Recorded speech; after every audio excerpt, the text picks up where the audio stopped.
Kuya, Dinikot pa sa Lopez eh. layo pa nun eh. Kung itutulak mo lang hanggang doon. Tingnan mo kuya, ang dumi na oh. Hinga kuya.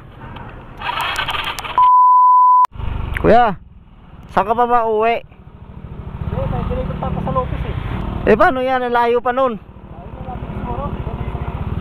Det, tingnan muna natin kung ano, baka spark plug lang. May spark plug ako dito. Ayun no, ayaw lang tumuloy. Layo pa ng Lopez.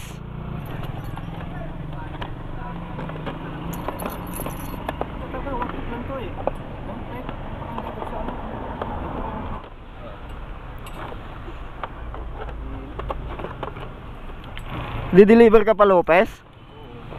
Layo pa nun eh. Kung itutulak mo lang hanggang doon. Ay, init.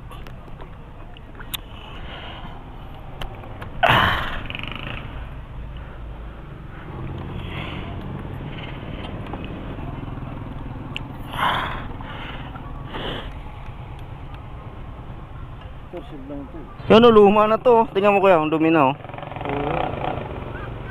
Anong ano nito, size nito? Iba. Iba, mayroon ako dito isa. May isa pa ako dito. Ito. Kanina pa ba ito kuya? Oh, ito yata, parehas ito. Ay, hindi din. Hindi naman yung thread niya. Kunin ko muna itong buhay mo. Yan.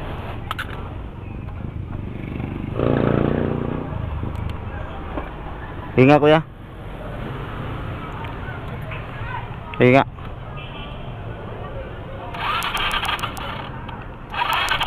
Yan, meron naman ah.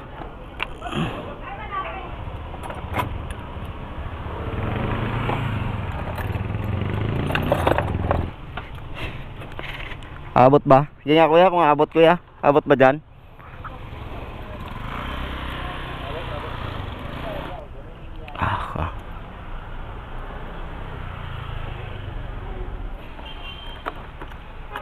Okay, pandarin mo kuya sa kuya.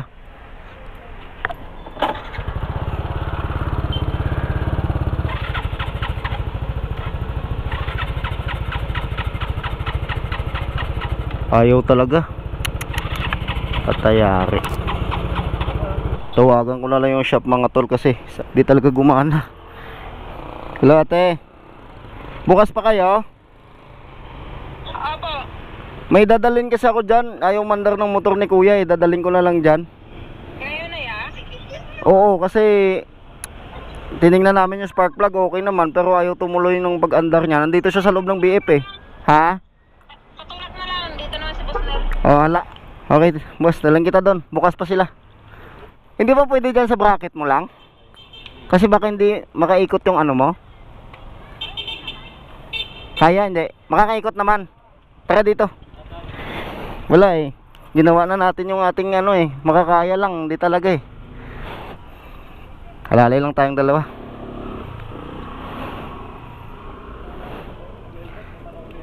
Hindi, helmet ka lang kuya. Kasi ano, lalabas tayo sa highway. Ang gawin natin, dali natin to sa shop. Pa-check natin. Tapos deliver natin yung order mo dun sa kung saan yun. Lopez lang yun, di ba? So, hatakin ko na lang siya mga tol. Hindi kaya eh. Okay ka lang dyan? Mahirap pa naman masiraan ka sa ano, sa kalsada tapos gabi na. Kawawa talaga eh. Lalong lalo na pag walang mga shop na bukas. Yun, baliwan na. Malapit na. Kanan tayo dito tapos malapit na tayo. Nakating na tayo. Kanan, kanan. Kanan. Steady ka lang dyan.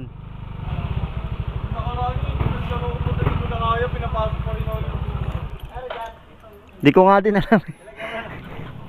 Ayaw umandar. May battery naman kanina, kaso nalubat na lang kaka-check namin.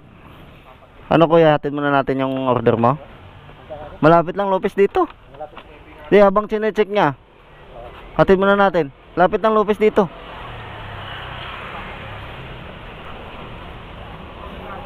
Ano ba yan, damit? Mga damit yan?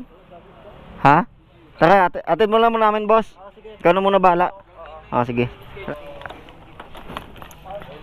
Oh, sakay kuya. Lopez, saan yan sa Lopez? Anong street yan? Aber dun wish natin. Oh, wis mo.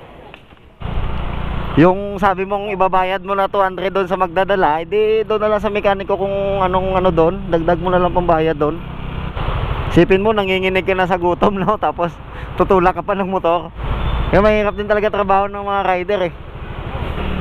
Ito yung Lopez Village. Pero dito yung deliver mo, tingnan mo sa mapa mo. Dito yan sa kaliwa. Napasukan ko ng Aberdeen na yan. Ayun. Lala move sir, deliver. Oh, dito yon sa Big Hearts daw. Ah, ito.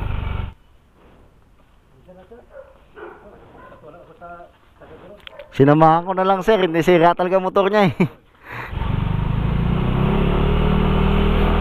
Nagawa na kaya.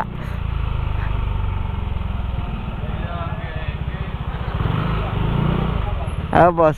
Ang nalabas na gas sa injector. Sa injector pala. Pero bukas talaga naman. Ha? Subukan ko na lang bukas kung ma-survive pa to. Oo, kung masusurvive no. Injector talaga eh. Wala eh. Kasi pag ganun dapat lalabas yan dyan. Wala. At dito mga tol, hindi ko alam bakit nag-short na yung mic ko. Wala na akong boses dito eh. May kinikwento pa sana si To sa akin kaso wala na akong mic. At dahil 10:30 na ng gabi, ay nagpaalam na ako kila kuya na uwi na ako. Sabi ko sa kanya mag-angkas na lang siya. Pero biglang nag-abot si kuya ng pambayad daw sa akin pang merienda. Kaso sabi ko, kuya, idagdag mo na lang yan sa pambayad dyan sa motor mo. O di kaya ipamasahe mo na lang pauwi ng Bacoor. Sabi ko lang sa isip ko, lahat na kuya, ginawa ko para matulungan ka pero yun lang talaga may tutulong ko sa'yo. Naaawa lang din talaga ako kay kuya kasi gabing-gabi na tapos sira yung motor niya. Pero by the way, okay naman yung motor niya dyan kay Boss Ronel. Gagawin niya naman yan kinabukasan. At sigurado namang safe yung motor dyan. Kahit iwanan niya yan dyan.